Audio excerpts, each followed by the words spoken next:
Hembankan pancing lagi, Wak. Langsung dapat, Wak. Aku ngomban pancing, Wak. Cuba tengok. Ha. Mak ai. Jadi, Wak, cerita malam ini kita mancing lagi, Wak. Dapat ikan 9, Wak. Tapi agak kecil. Tak apalah kan. Tak sempat aku rekam, Wak, waktu mancing tadi. Kerana HP aku bercas kat rumah. Linyang lah ni, Wak. Hembankan lada. Hembankan ikan. Hembankan air asam. Hembankan kuah. Hembankan mecin. Hembankan garam. Hembankan tutup. Mak ai, belentum. Habis tutup periuk ni. Dan di sini kita tengok ikan 9 gulai asam pedas kita sudah masak. Gila. Menyala, Wak ai.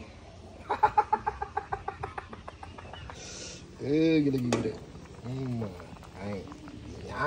Nyang, Wak. Hembankan ikan 9 lagi, Wak. Mak. Gila, Wak. Lah lama aku tak ngentam ikan 9 ni, Wak. Bapak sedap ni, Wak. Bismillahirrahmanirrahim.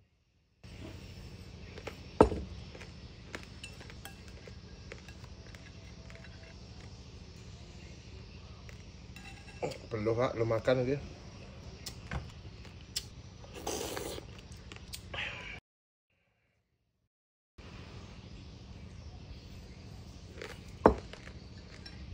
Yang kepala dia mantap, Wak.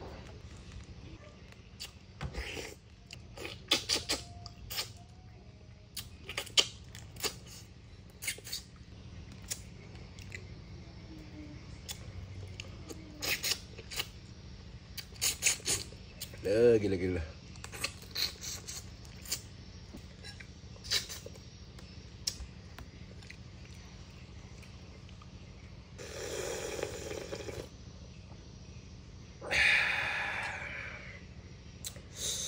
Gila, Wak. Menyala, Wak ai. Mulalah miang kepala aku, Mak. Panas ya. Panas rupanya mangkuk ni tadi, Wak.